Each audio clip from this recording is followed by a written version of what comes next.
My neighbor accused me of ruining her son's life by rejecting him. At her son's birthday party, I showed everyone texts where she begged me to date him so he'd finally grow up. Her jaw dropped. I moved into my house about 8 months ago. My neighbor Victoria seemed super nice at first. She'd bring over homemade cookies, wave hello when I was in my garden, and generally acted like the sweet neighbor everyone wants.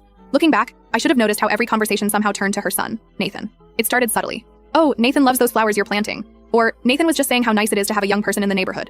I'd smile and nod, not thinking much of it. Then came the not-so-subtle hints. "You know, Nathan's single," followed by detailed descriptions of his wonderful qualities. Here's the thing about Nathan. He lives in Victoria's basement, spends most of his time gaming. I can hear him yelling at his computer through my bedroom wall at 3 a.m., and hasn't held a job in 2 years. Not that there's anything wrong with gaming, but when your mom has to bring you meals in the basement because you won't come up for dinner, that's something else. Victoria's matchmaking attempts got more aggressive over time. She'd, accidentally, send Nathan out to get the mail when I was coming home. She'd invite me over for coffee when she knew he'd be having his late breakfast at 2 p.m. I kept making excuses, trying to be polite because, well, they're my neighbors. Then the texts started. Victoria got my number from the neighborhood directory and began sending me messages about Nathan. At first, they were casual. Nathan mentioned he'd love to know what games you play, but they quickly evolved into something more desperate. Some gems from my saved screenshots. "Nathan needs a good woman like you to motivate him. He's such a sweet boy, just a late bloomer. I'll pay for all your dates. He just needs someone to push him in the right direction. Please give him a chance. I'll help with a down payment on a house if you date him. He listens to pretty girls more than his mother." I kept rejecting her politely, but firmly. This made Victoria angry. She started telling neighbors I'd been leading Nathan on, and breaking his heart.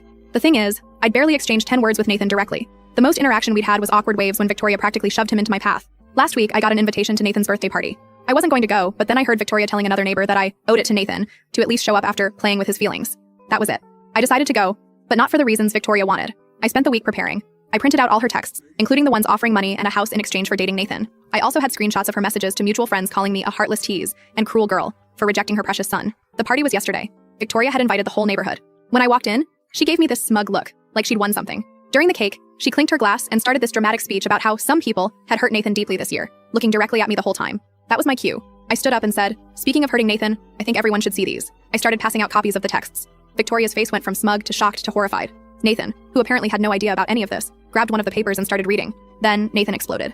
Not at me, at Victoria. Turns out she'd been telling him I was interested but shy, and that's why she kept pushing him to try harder. He had no idea she'd been offering me money or a house to date him. He started yelling about how she'd been controlling his life, and how embarrassing this all was. Victoria tried to play it off as a mother's love, but the damage was done. Nathan's cousin Leo actually burst out laughing and said, "Aunt Vicky, this is a new low, even for you." The party dissolved into chaos.